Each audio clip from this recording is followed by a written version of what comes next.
بسم الله الرحمن الرحيم.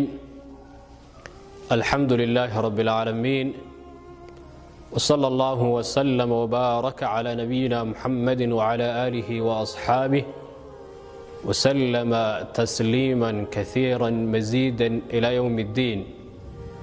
رب اشرح لي صدري ويسر لي أمري واحلل عقدة من لساني يفقه قولي. أما بعد، السلام عليكم ورحمة الله تعالى وبركاته. waxaan jecelaysana walaalaha khayrka jecel halkan kula wadaago qiso aad iyo aad u cajiib ah oo cibrad badanna ay ku jirto. qisadan ciwaankeedu wuxuu noqonayaa dhiigga muslimka ah ma qarsoomo. qisadan waxaa iga waramay mid ka mid ah culimadayda ayaa iga waramay muddo imika laga joogo taqriiban 12 sano ka hor.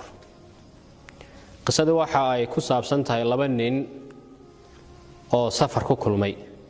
bari hore ayaa laba nin baa safar ku kulmay, dariiq ayaa kulmiyay. kadib markay safarkii ay ku wada jireen in muddo ah oo ay fogaadeen reerihii iyo deegaanadiina ay ka baxeen, ayaa mid ka mid ah ayaa wuxuu damcay kii kale xoolihiisii. dadka qaarkood baa daalimiin oo iska damac badan, xoolaha dadka hungureeya.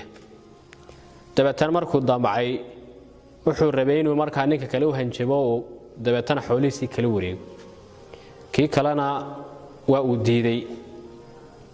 dabeetana markuu diiday ayaa wuxuu ku yidhi, meel cidlaa baynu maraynaa, intaan kowkaa siiyo baan duudkaa ama muska aan kaaga tegi doonaan kugu tuuri doonaa, cidina inay ku sheegi doonin.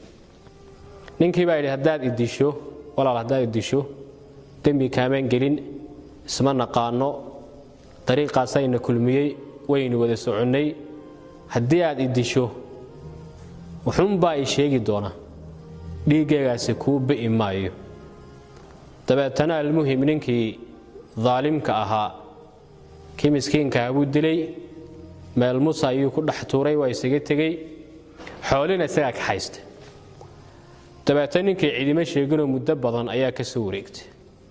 markay muddo badan ee ka soo wareegtay ayaa ninkii qaatilka ee wax dilay ayaa safar ku soo maray. waa dambe aad u dambaysa ayuu isla meeshii soo maray.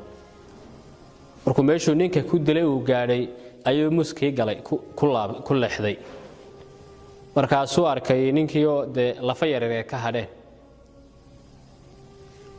uluu sitay ayuu intuu sidaa ugu gujiyey lafiisii ayaa waxau yidhi, waa adigii lahaa cidunbaa i sheegaysee maxaa lagugu sheegi waayey? ushiibisaa dhowr jeer ugu gujiyey. dabeete ilaah baa meesha wax ka wadee, ilaahay amarkii markuu sidaa u gujiyey, lafihii finiin yaroo ka mid ah ama qayb yaroo lafihii ka mid ah ayuunbaa soo duushay uuna dhag bartaa indhaha labada indhood dhexdooda ayuunbay shab kaga tiri. halkaasay ku libidhay. ninkii waa iska siibay, waa iska fujiyey, meeshii waa yara dhiigtay, meeshii waa ka tegey. markuu reerihii ku laabtay waaba madaxiiyo bararku isqabsaday oo isgaadhay, indhihii ay qarsoomeen oo bararkii ay u fiday, wejigiisiiba uu laba jibaarmay. dabeetana dhakhtar iyo waxbaa lagula cararay. waxaa akhiiran ay natiijadii noqotay inaan waxba laga qaban karin. ninkii gurigii baa dib lagu soo celiyey. waxoogaa kadib ayuu sakaraadkii bilaabay, leesna intaasee kaga dhannayday. markuu sii dhibanayey oo sakaraatulmowdkii la rafaadsanaayo naftu ka sii baxaysay oo isiri haata waad gacan gashay, ayuu dadkii hareerihiisa fadhiyey ayuu markaa la hadlay.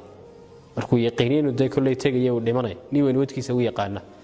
markaasuu yidhi, waryaadheh, waa nin noocaasa oo islaameed, beri aan dhoweyn aan safar ku kulannay ayaa arrintaasina dhex martay. xoolihiisii baan ku qabsaday, isna waa uu markaa intuu istifaaci kari waa istifaacay, waanaan dilay, meel noocaasaan ku tuuray. maalintii buu lahaa cidunbaa i sheegaysa, anna waxaan idhi yaa ku sheegay. dabeetana waan ka tegey, sidii baan ku dilay.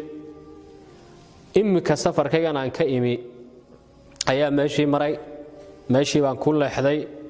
ninkii lafiisa wax ka sii harsan yihiin ayaa ushii aan watay intaan ku gujiyay aan idhi waa adigii lahaa cid baa ay sheegaysay maxaa lagu sheegi waayey dabeetana laf ka mid ah igu soo duushay nabarka maantaan u dhimanayaan markaa wax la rafaasanahay halkaasuu iga soo gaadhay bal waxaad yeeshaan magti iga bixiya ninkaa heybtiisana uma aqaanay raadiya wax weeye magtaana iga bixiya macnaa qisada waxaan uga goleynahay ruuxa muslimka ah haddii la israado dhiiggiisii hal la dafiro hal la asturo hal la aaso ma qarsoomay abadan walwaaqicu yashhadu dalik sidun baa markaa ilaahay subxaanahu wa tacaala u muujinaya marka horeba in qof muslimiina dilkiisa lagu hamiyaa shay dee wanaagsan ma qofka ilaahay khayr la doonana ilaahay gacantiisa cid markaa sababuma dhigo markaa qisadu xigmadda xambaarsantahay waxay tahay